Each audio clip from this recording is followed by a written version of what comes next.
আরে বন্ধু ইয়ারা বাবাজি মুসলমান ভাইরা আবার লক্ষ্য করে দেখেন, আল্লাহর নবী যখন রওনা দিয়েছেন, নবীজি চাইতেছেন, সাইড থেকে কান্নার আওয়াজ পাওয়া যায়।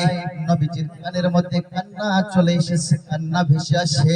আল্লাহর নবী লক্ষ্য করে শিশু বাচ্চা, ছোট্ট বাচ্চা টুকরে টুকরে কান্না করে। নবীজি তাকে বলেন, ওরে বাবু তুমি কেন কান্না করছো? আজকে তো ঈদের দিন, আজকে তো খুশির দিন। এই সময় তো তোমার ভালো একটা কাপড় পরার কথা ছিল, এই সময় তো তোমার গোসল করে ঈদগাহ ময়দানের দিকে যাওয়ার কথা ছিল, কিন্তু তুমি ঈদগাহ ময়দানের দিকে না যাইয়া, কিন্তু তুমি নতুন কাপড় না পরিয়া কেন বা তুমি কান্না করতেছো? কারণটা কি? শিশু বাচ্চা টুকরে টুকরে কান্না করে আর ডাকতে বলেন, আল্লাহর নবী গো,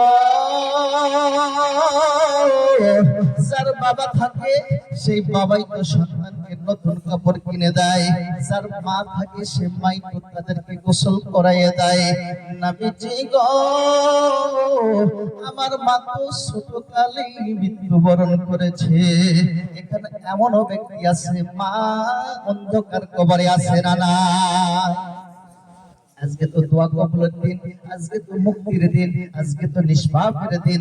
আজকে সে মায়ের জন্য, সে বাবার জন্য প্রাণ ভরে চোখের পানি ফেলে দোয়া করার দরকার আছে না নাই?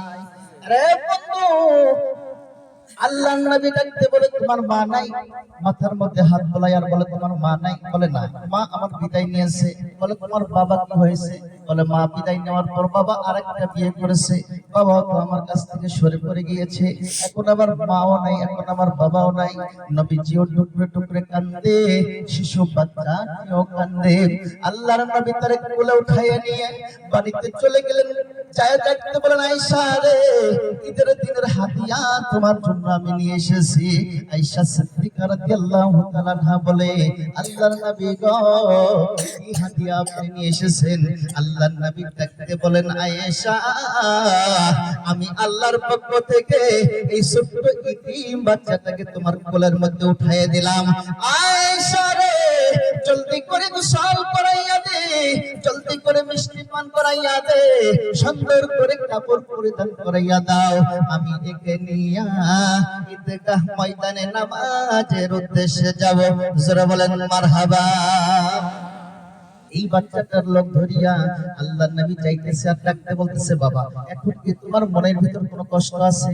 বাচ্চাটা হাতের আঙ্গুল ধরিয়া নবীজিকে ডাকতে বলেন, ইয়া রাসূলুল্লাহ, সেই আঙ্গুলের ইশারায় আমার আল্লাহ চাঁদকে দ্বিখণ্ডিত করে দেয়। আমি কপাল পোড়া, আমার মতো ইতিম বাচ্চা এই আঙ্গুল ধরে যে ঈদগাহ ময়দানে যাইতেছে, এর চাইতে আর ভালো কপাল কেমনে হয়? জোরে বলেন সুবহানাল্লাহ। কিতাবের ভিতরে এসেছে, এত সুন্দর কথা শুনিয়া নবীজি ডাকতে বললেন, বেটারে আমি আর তোমাকে হেঁটে হেঁটে ময়দানে নিয়ে যাব না। নবীজি সঙ্গে সঙ্গে তার ঘাড়ের মধ্যে উঠাইয়া ময়দানে নিয়ে আসছেন। জোরে বলেন সুবহানাল্লাহ।